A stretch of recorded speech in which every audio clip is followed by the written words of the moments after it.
Good morning, everyone. Don't I look like your Sunday school teacher? Kindly old Mr. DuQuette will teach Sunday school this morning. But first, we'll have an oracle from the Book of Ordinary Oracles. What shall I tell my Sunday school class this morning to give them advice concerning their life today? Ooga booga, ooga booga, ooga booga, ooga booga. Yeah.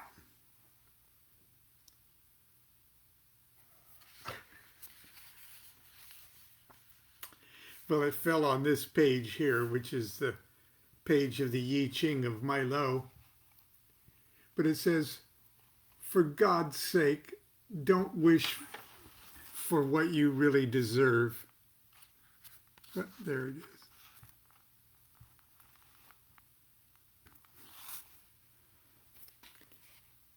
That's good advice.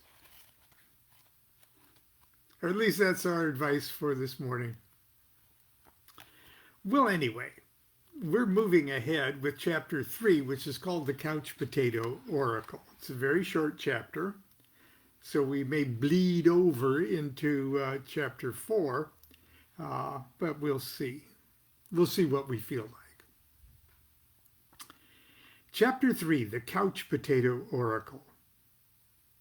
It's got a little epigram from Scott Adams of the Dilbert cartoon, the Dilbert Future. There are many methods for predicting the future. For example, you can read horoscopes, tea leaves, tarot cards, or crystal balls. Collectively, these methods are known as nutty methods. Or you can put well-researched facts into sophisticated computer models, more commonly referred to as a complete waste of time.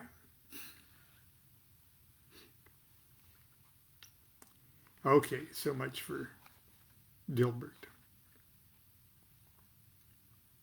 Ancient books of magic taught medieval wizards how to conjure demons and spirits to do their bidding and grant them their desires.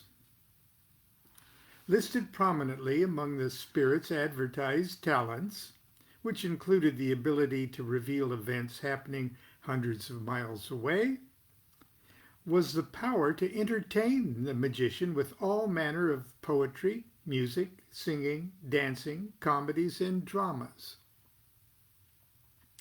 Some of the more dangerous spirits could even show visions of naked people doing, well, things naked people do. Oh, what people did to amuse themselves before television. Let's face it, TV is a medieval magician's dream come true. A magic mirror that informs, entertains, and if we're not careful, enchants. Ancient wizards constantly ran the risk of the spirit gaining the upper hand and becoming the master rather than the slave. So it is with television. Be honest. How many hours a week does your TV vampire suck from your life? Isn't it time you took back a little of that control? I have to confess that the idea of TV roulette-omancy was meant to be a just-for-fun experiment for one of our Monday night magic classes on divination. It was fun, all right, but it was also surprisingly effective. Once we all got into the swing of using the remote properly, audible answers to our questions poured from the television with ruthless and hilarious clarity. If you have a television and a remote, I encourage you to try this for yourself. When you think about it, a remote control even looks magical. It's smooth and black, covered in soft rubbery buttons, labeled with numbers and geometric symbols and words like power and mute. Some manufacturers even call it the wand. The couch potato method is very simple. Number 1, make sure the remote control is programmed so that an active channel appears with every flip as you move either forward or backward through the channel selections. You may, if you wish, include one blank channel to represent no or nothing or try again. 2, using the remote, mute the volume on the television. Number 3, make sure you can find both the channel select and the mute buttons with your eyes closed. Use 2 hands if you have to.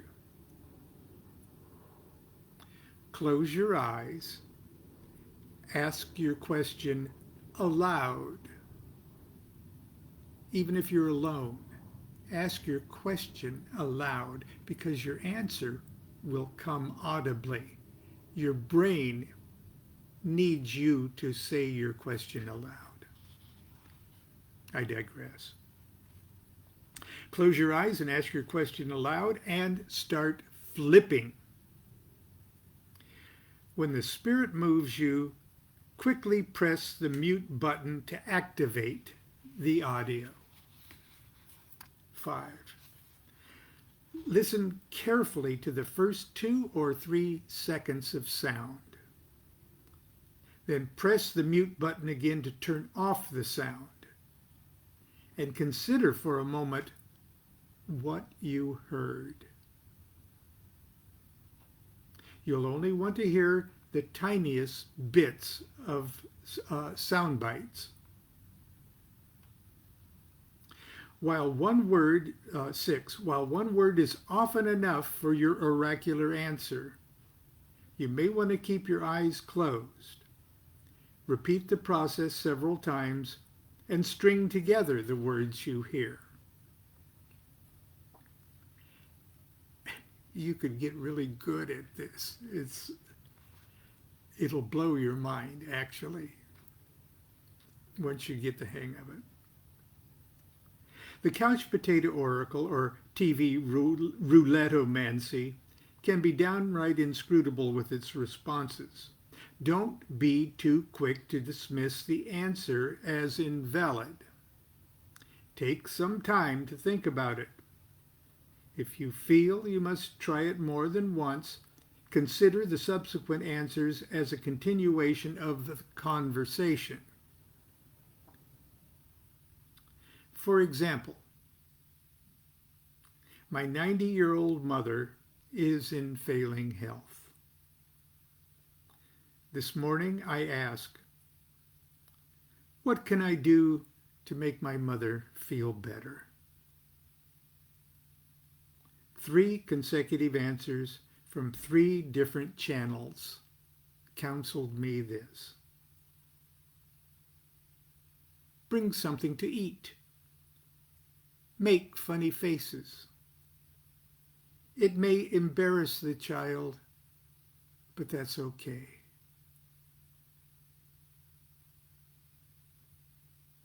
Maybe I better get off the couch. Okay. Believe it or not, it's really fun, and it might be a more serious oracle than you think. It is doubly effective for you in your own mind to hear the echo of your own voice asking the question and then hearing it audibly in another human voice.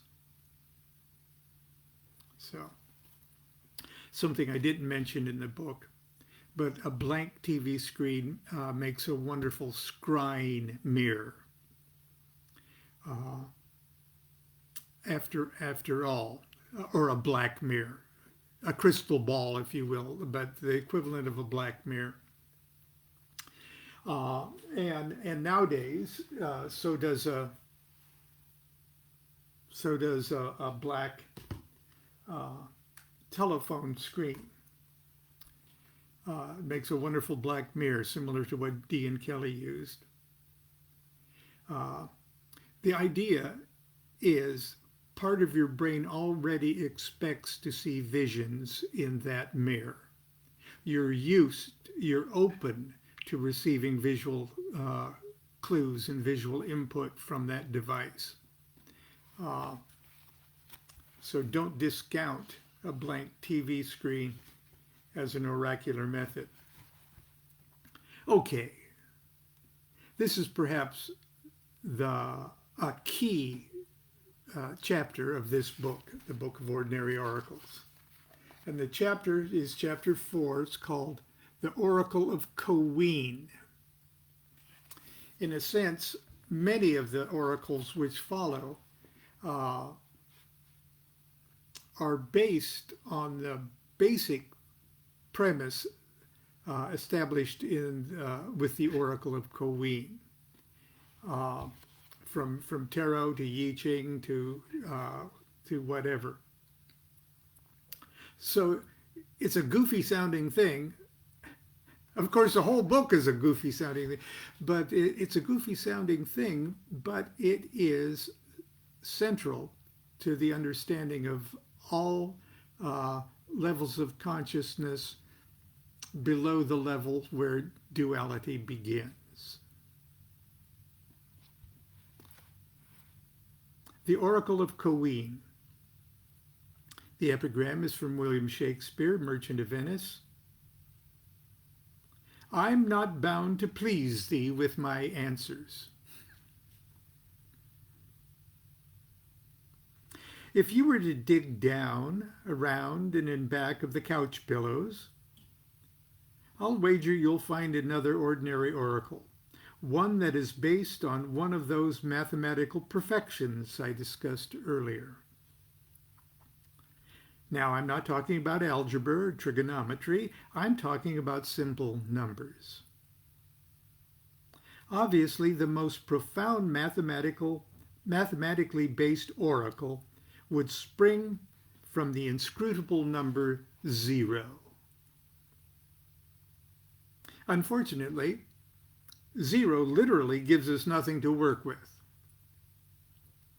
And the number 1, which expresses its perfection in eternal monotony, isn't much better. But things get very interesting when we come to the number 2. And I don't mean scatoscopy. If you were paying attention to yesterday's thing, you'd know what scatoscopy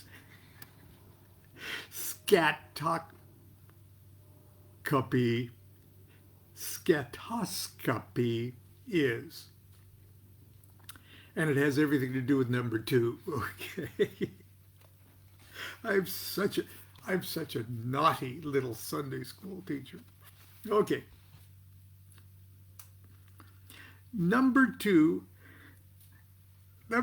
is the great-great-grandmother of all randomly generated figures and images. The most profoundly ordinary oracle based on the number 2 is something you likely have in your pocket at this very moment. The Oracle of Coween.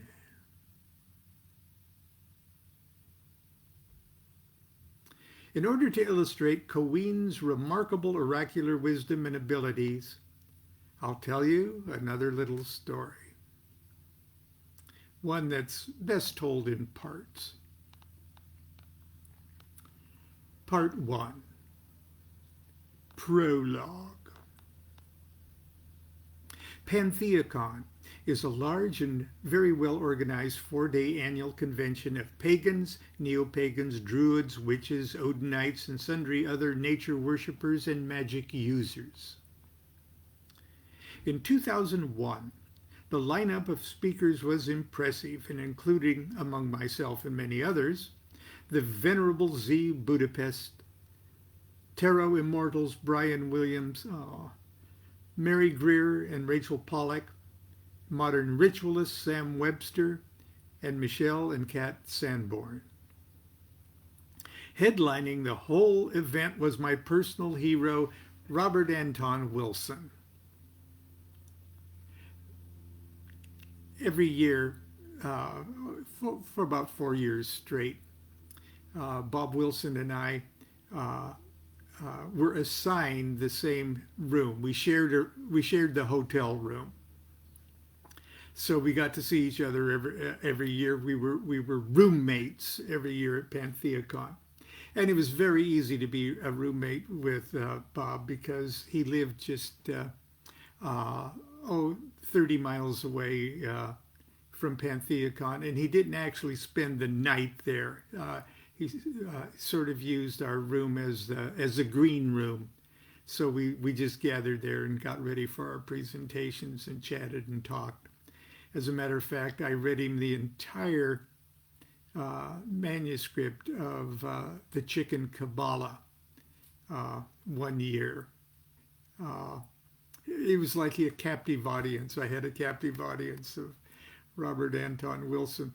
That year he was in a wheelchair too, so he couldn't get away. So I said, hey, you got to listen to this. I invented a rabbi. But anyway. Okay, back to the book here. Headlining the whole event was my personal hero, Robert Anton Wilson. There were so many stars of the subculture firmament running around the hotel that I told my audience that I felt like the fourth wise man whose gift to the baby Jesus was a honey-baked ham. I'm waiting for laughter. Okay. Drum roll. Drum roll. Rim shot. Shortly after I arrived, my dear friend Thalassa, Tarot Diva, organizer of San Jose's annual Bay Area Tarot Symposium, or BATS, and founder of the Daughters of Divination. I hope you're watching, Thalassa. Cornered me to see if I'd be available the next day to participate in a panel discussion about unusual divinatory techniques. She said it'd be fun and relaxed.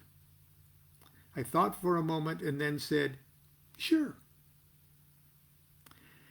The reason I so readily agreed to risk humiliation before a mob of knowledgeable and militant esotericists was that it just so happened that I had in my pocket at that very moment the most potentially powerful divinatory device in the world. An ancient and awesome prophetic tool that answers correctly 100% of the time. The mother of all augury, the Oracle of Koween.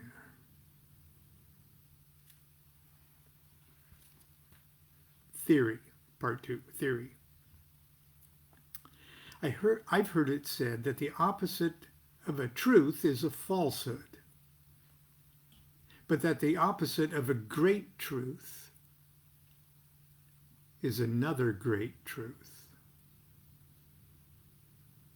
Near the top of my list of great truths is the one that simply states that something either is or it isn't. Let's face it, it doesn't matter what the odds are against me winning the California lottery. If I buy a ticket, I'm either going to win or I'm going to lose. Above the abyss that Kabbalists tell us divides the actual universe from its ideal source, broods an infinitely smooth environment of consciousness wherein all opposites are reconciled. There, in the transcendent playground of the Buddha and the Avatar, a thing is true only in as much as it contains within itself its own contradictions. But down here, in the brickyard of the phenomenal universe, things aren't so smooth.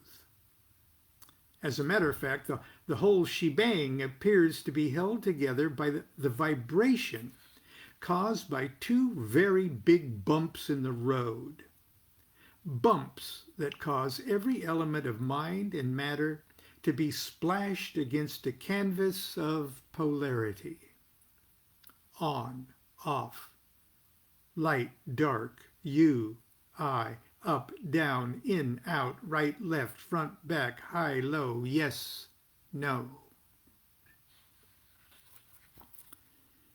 It's a sad commentary. Oh, all of those pairs of words I had hyphenated, okay? Off, on, light, dark, you, I. It's a sad commentary, but most of humanity functions as if there were only two aspects to this polarity thing. Good-evil, God-devil, right, wrong, laughter, sin, virtue. Oh, laughter, cry, sin, virtue, life, death, profit, loss, pleasure, pain, war, peace, mercy, cruelty. They ignore or refuse to examine the sublime secret hidden inside every hyphenated opposite. The secret of the hyphen itself. The mystery is easily revealed if we simply replace the hyphen with the words changing to. Now we have on changing to off, light changing to dark, up changing to down, good changing to evil, profit changing to loss, pleasure changing to pain, life changing to death, mercy changing to cruelty. This is the change of the Book of Changes, the Yi Ching. See chapter 13. This movement is the source, the wisdom, the intelligence underlying all divinatory systems. And it manifests most perfectly in the oracle of Koween.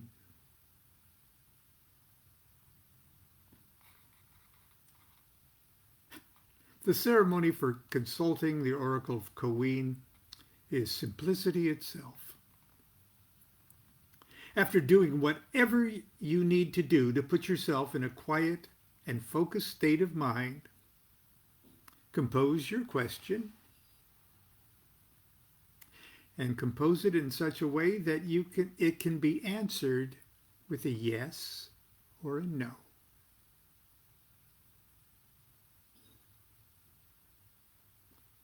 Believe me, you can figure out how to ask anything that can be answered yes or no. Sometimes it takes a little while to get the wording in just the right way that you get your answer with a yes or no, but you can do it. Then approach the throne of the superior intelligence of your choice. Ask your question aloud and flip a coin. A Koween. You'll receive an answer that is accurate 100% of the time. The difficulty of interpretation arises from the fact that the polaric pulse of the universe is sometimes toggled one way to make heads mean yes and sometimes toggle the other way to make heads mean no. You have to figure out the direction of the toggle. Hey, did I say it was going to be easy? And I think that's where we'll stop today. We'll pick up part 3 tomorrow, the demonstration, and I think we'll be able to finish off the Coene chapter. But it's sort of important that before you listen to tomorrow's, that you listen to today's too, to get this set up for it. But anyway, that's where we'll stop. We've got the rest of the weekend ahead of us to be good to ourselves and be good to each other. And, at least for us, on PBS tonight, I think is the last installment of Pride and Prejudice, which, believe it or not, is quite enjoyable for Sunday school teachers and their wife of 53 years. Do what thou wilt should be the whole of the law. Love is the law, love under will. See you tomorrow.